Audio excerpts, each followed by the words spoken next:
பேர் ஜிம்மு, அவங்க மனைவி பேர் டெல்லா. நல்லா தான் பேர் வச்சுருக்காங்க.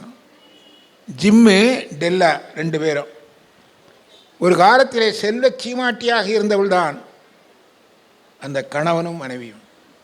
ஆனால் பரிசு தரணும், அதுக்காக என்ன பண்ணாங்கன்னா, இவர் நேராக போய் கடையில் இந்த இந்த இந்த வாட்சுக்கு பட்டை வாங்கணும். அது நினைத்தவள் யார்? டெல்லா. அந்த டெல்லா என்ன செய்கிறாள் என்று கேட்டால், தன்னுடைய கணவனுக்கு வாட்சுக்கிட்டு ஸ்ட்ரைப் வாங்கி போடணும். ஆனால் காசு இல்லை. ஆனால் அது என்ன பண்ணுதுன்னு கேட்டிங்கன்னா, தன்னுடைய கூந்தலை அவிழ்த்து விட்டால் அது பெரிதாக இருந்தது. இந்த கூந்தலை நான் விற்று விடுகிறேன், எனக்கு தேவையில்லை, என்னுடைய கணவனுக்கு வாட்சுக்கு பட்டை தேவை, எனவே பட்டை வாங்கப் போகிறேன் என்று சொல்லி பட்டை வாங்கி கொண்டு வருகிறாள்.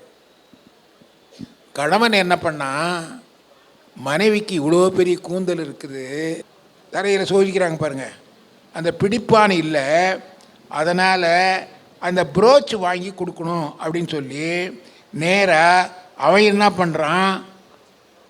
பண்ணுறான், வாட்சை விற்றுப்பிட்டான்.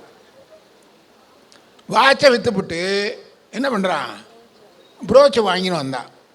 வீட்டுக்கு வந்த உடனே அவள் தலையில் துணி கட்டி இருக்கிறாள். அம்மா, உனக்கு ஒன்று வாங்கி வந்திருக்கிறேன். என்ன? ப்ரோச் வாங்கி கொண்டு இருந்திருக்கிறேன் என்று சொன்னான். உடனே அவள் சொன்னா, நீங்கள் ப்ரோச் வாங்கி வந்து பயன் இல்லைங்க, அதை கட் பண்ணி விற்றுட்டு தான் உங்களுக்கு வாட்சுக்கு ஸ்டாப் வாங்கி வந்தேன்னா. கவனியுங்கள், வாட்சு வாங்கின்னு வந்தது அவன். வாட்சு, இந்த வாட்சுக்கு பிரயோஜனம் இல்லை, இங்கே கூந்தலுக்கும் பயன் இல்லை. ஆனால் அவருடைய அன்பு வென்றது. அது பரிசு அல்ல, அது அன்பு வென்றது, பரிசு தோற்றுவிட்டது.